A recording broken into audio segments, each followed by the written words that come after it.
Estas férias leve o observador no bolso.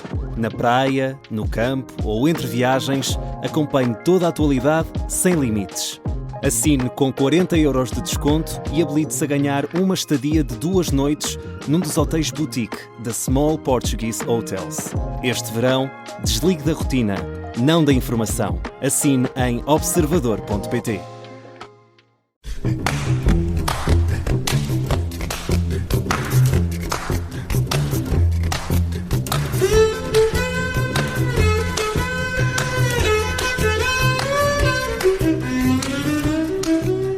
Boa tarde, bem-vindos a mais uma edição do Porque Sim Não É Resposta, com o psicólogo Eduardo Sá. Eu sou o Bruno Vieira Amaral. Hoje falamos sobre saúde mental. Será a saúde mental um luxo ou uma necessidade? Eduardo, boa tarde. Eu queria, olhando aqui para esta pergunta, queria enquadrar aqui um pouco para pensarmos o que é de facto, não o que deveria ser, se a saúde mental deve ser um luxo ou deve ser uma necessidade, mas o que é de facto. Hoje, em Portugal, um país que é o segundo com a mais elevada prevalência de doenças psiquiátricas em toda a Europa. A saúde mental, hoje, em Portugal, é um luxo ou é uma necessidade que não está a ser atendida? Olá, Bruno. Eu acho que é uma necessidade absoluta. A pandemia ajudou-nos a perceber duas coisas que parecem quase contraditórias, Bruno. Ajudou-nos a perceber que, afinal, nós temos muito mais recursos saudáveis do que pode parecer. Se disséssemos a uma família, e eu conheci tantas, que em 50 metros quadrados estava o pai, a mãe e 2 filhos a trabalhar a partir de casa e estiveram fechados num confinamento cerrado durante dias e dias e dias, todos nós enlouquecíamos muito rapidamente e nós tivéssemos esta capacidade de sobreviver a situações de uma enorme dureza, como temos invariavelmente essa capacidade, mas depois os custos da pandemia ajudaram-nos a perceber que as pessoas não ficaram mais equilibradas, ficaram um bocadinho mais desequilibradas e ajudam-nos a perceber também que, de facto, em Portugal, a saúde mental parece ser um luxo quando é uma necessidade premente. Nós percebemos que, no fundo, os apelos que as pessoas fazem são cada vez mais claros, a forma como muitas vezes o trabalho está organizado, que é muito pouco atento à capacidade crítica que as pessoas podem trazer a uma organização e ao crescimento de uma organização, e que faz com que sejam, sobretudo, força produtiva e não sejam trazidos para opinar, para viver em relações com intensidade e que nada disso é incompatível com o trabalho e com a capacidade de realizarem coisas.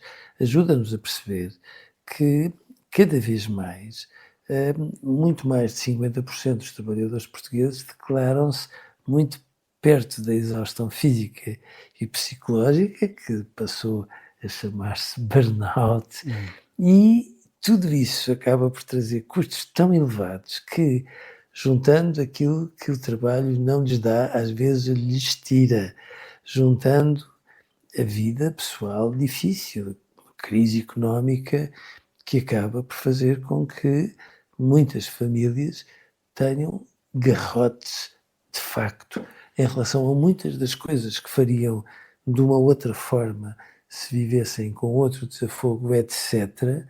Tudo isso junto faz com que os portugueses tenham uma necessidade enorme de saúde mental, só que a saúde mental custa dinheiro e às vezes parece ter-se transformado num luxo, quando é uma necessidade absolutamente fundamental, não só para o equilíbrio psíquico, mas para as repercussões que a saúde mental tem na saúde física e das quais nós falamos muito pouco. Aliás, devíamos falar muito mais. E que repercussões são essas? A todos os níveis.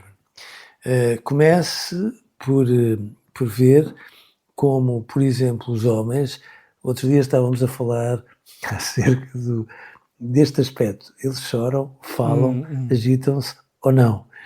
Os homens têm muito mais níveis de stress crónico e de stress oxidativo do que as mulheres, o que significa que, se nós queremos promover a saúde mental, temos que dizer às pessoas, por favor, sempre que sinta, fale.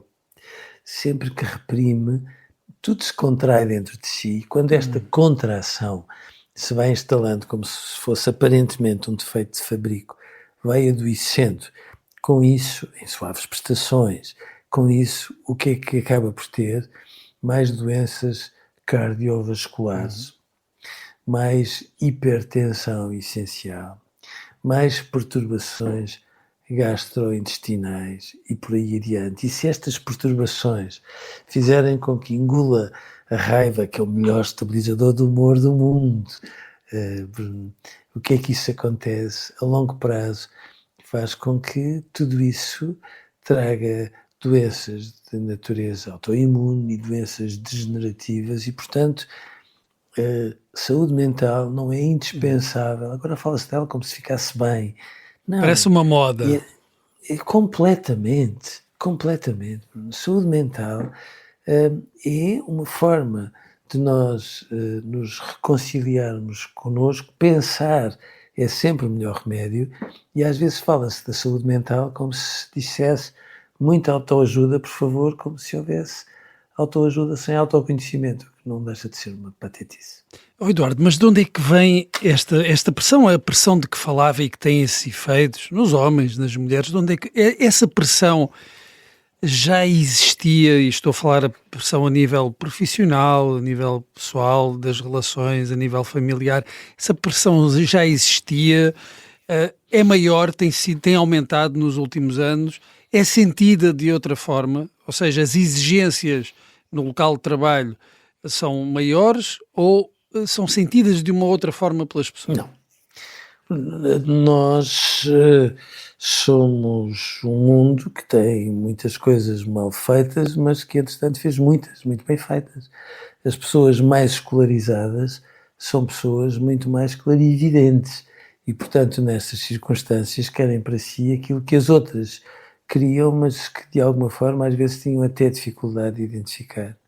E, portanto, as pessoas têm a noção de que, no fundo, há um conjunto de indicadores que significam qualidade de vida.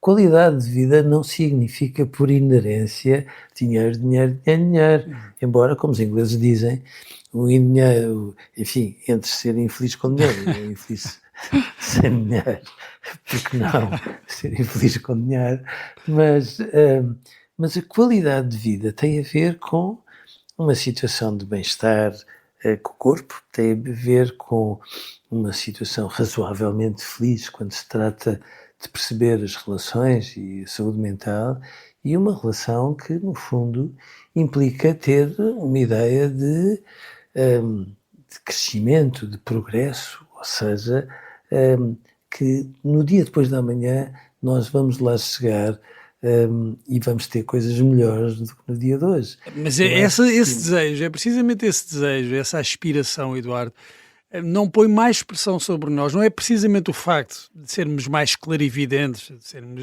gerações mais instruídas, que nos torna mais exigentes em relação ao nosso desempenho a vários níveis e por isso mesmo mais suscetíveis de sermos afetados por essa pressão. Sim, torna-nos mais... dá-nos uma sensibilidade mais educada. E uma sensibilidade mais educada torna-nos potencialmente